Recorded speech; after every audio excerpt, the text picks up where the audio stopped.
Sanjay Poonen joins us now, the CEO of Cohesity, an IT firm offering anti-ransomware products. Sanjay, thank you very much for joining us. I think it's fair to say as soon as some business fails these days, whether it's airlines, power or retail, we suddenly think, is it a cyber attack? That's almost the go-to option. What are you seeing when it comes to rising number of attacks, particularly in retail? Because I know a lot of people were upended by the M&S story the other week. It is a malaise, Karen. It is an absolute malaise. In the health world, we worried about the pandemic. In the tech world, we worry about cyber attacks, ransomware as a service. And we have to work to rid the world of this malaise. The cyber attackers need to be right just once. We've got to be right all the time. I've spent 15 years in the security industry. And if you're a big brand, retail, schools, hospitals, they're just looking for a story. And these are all complicated ones. In some cases, they're socially engineered. We've been studying every one of these attacks, and we have recommendations of how things be, but it's something we got to fight as a world. We know that the world is becoming more AI focused. As we talk about the attacks today in 2025, how much of these are being driven by AI and how many of the solutions are AI solutions versus what we will be seeing in future? The solutions part, AI is going to be an instrumental part. In the same way that AI is helping fight disease, there's a lot of parallels between fighting disease and fighting security. But the same AI that helps us fight will also be part of what the attackers are using in terms of how they're building ransomware faster and faster. So what sort of firepower do these retailers need at this stage to be deploying against some of these ransomware attacks? And are they deploying that type of firepower? I would say in general, our advice to all the companies is develop what's called a zero trust philosophy. In general, which means you don't trust anybody, including potentially an insider comes in. You build things like multi-factor authentication. You build special way defenses to defend against socially engineered. Socially engineered ones is where someone poses as an employee coming in saying, reset my password, but it's actually a gangster from Russia or China or somewhere else. All of these, we have a set of cyber hygiene rules that we recommend. At the end of the day, a key part of Cohesity's focus is helping you recover data. In other words, we assume that you are going to get attacked, but we're going to help you recover your data with a set of techniques, including cyber vaulting some of your data. So there are techniques of these kinds that we are constantly helping our customers with. But the bigger the brand you are, the more you got to understand that you're likely going to get attacked. When it comes to attacks, there is the prevention piece and protecting your business against an attack, but then there's also the recovery piece. And I think what was so shocking about the M&S story, which to Karen's point affected so many and really, I think, drove home the risk of cyber attacks in this country, is how long it took M&S to get back online. Why is that recovery piece so difficult? Yeah, Juliana, you put it exactly right. If in the world of COVID, if someone told you you're never going to get the disease, you'd say, I'd love your immune system. But the more important question is how quickly you could recover when you got hit. So we actually advise our clients, assume you're going to get hit.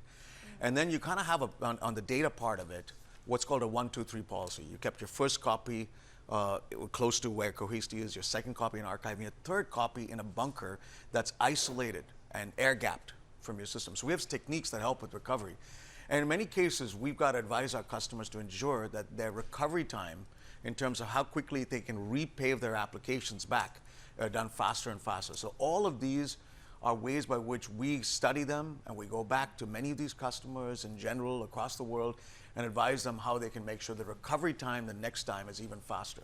It wasn't just M&S that was in the spotlight. We also had Harrods and Co-op. Is there something that makes UK companies particularly vulnerable? Is this just a coincidence that we had 3 big stories hit the wires around the same time? The US has been an attack too.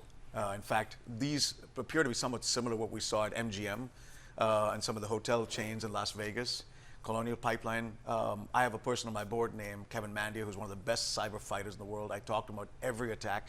There's parallels. If you are a democratic-facing country, you're going to likely have this attack scene. The US seen it, the UK sees it, India's seen it. And they're typically from a few nation-state places. And our view is the world has to ultimately get also on cyber deterrence, working together. The same way that we fought diseases, we have to partner together across the US, the UK. Democratic-friendly countries are going to face attacks.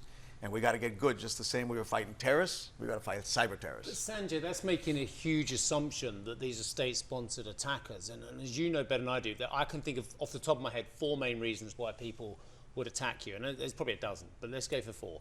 1, theft of money, ransom. 2, theft of IP. 3, state-sponsored, as you mentioned there. 4, anarchy. There's people who just want to create chaos out there as well. So doesn't it actually depend on their motive for how you deal with them. Yeah, absolutely right. And most often, money is the biggest one, okay? And it follows a digital trail that often leads to Bitcoin.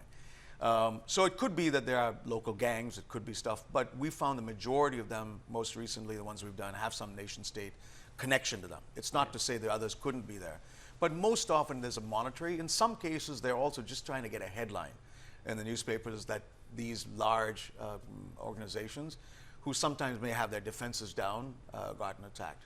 But the problem is, when it's money, I don't know how to say this. Look, when there's actually a kidnapping in, let's say, Central and Southern America, which is the kidnapping capital of the world, the official line from companies is, from all companies and all state institutions, is we don't negotiate with terrorists, we don't negotiate with kidnappers as well. But the truth of the matter is, I don't know if I'm getting myself in trouble for saying this, is that they do negotiate with them and they do pay a ransom to get their people back. That is a fact. That is a historical fact that most companies, if not all companies, will do that as well. Isn't that the problem, actually, with cyber attacks, is that actually the real secret out there is most companies do pay the ransomware attacks? It is unfortunately a very tough ethical dilemma. Right? Yeah. Imagine you've got a hospital that can't do life-saving procedures because their machines are down. Should you pay? Should you not pay? And this is going to be an ethical one. I don't know if governments will be able to legislate. This is a topic that people are having philosophical debates. I think it's going to be a while before any sort of government system shuts down the ability to pay. So often it's covered by cyber insurance. Our view is at our company, we're going to work really hard to help companies recover. The question Julie and I were talking about. Recovery is even more important than prevention. Sanjay, just quickly, can I ask you about the broader environment? Because before we had some of the tariff noise, we did see a very strong trade around AI stocks, but also cybersecurity, really linked to the AI journey. You can't have AI without cybersecurity. How is the environment now that we've got some of the AI stocks under pressure, thanks to the uncertainty in markets? It's topsy-turvy. I mean, you have to take a long-term view. This is the way we view it. We're a private company. One day, maybe we'll be public. But we take a long-term view. Over a multi-year period, these things settle down. But over the last year to date, you've been looking at the stock markets down. But cybersecurity has sort of a long-lasting trend. This sector tends to do well where the economies are up and down because you're always under attack. So our view is we just focus on our customers, the sort of the aspects of the economy, the stock market work themselves out. And we've got, 13,000 customers, 85% of the Fortune 100, 70% of the Global 500. We operate in 140 countries. And our customer base gives us tremendous amount of comfort that over the long term, we'll weather these storms. Yeah, emergency services for a lot of these companies. Yes. Thank you so much for joining us. Thank you. Sanjay Poonen with us, the CEO of Cohesity.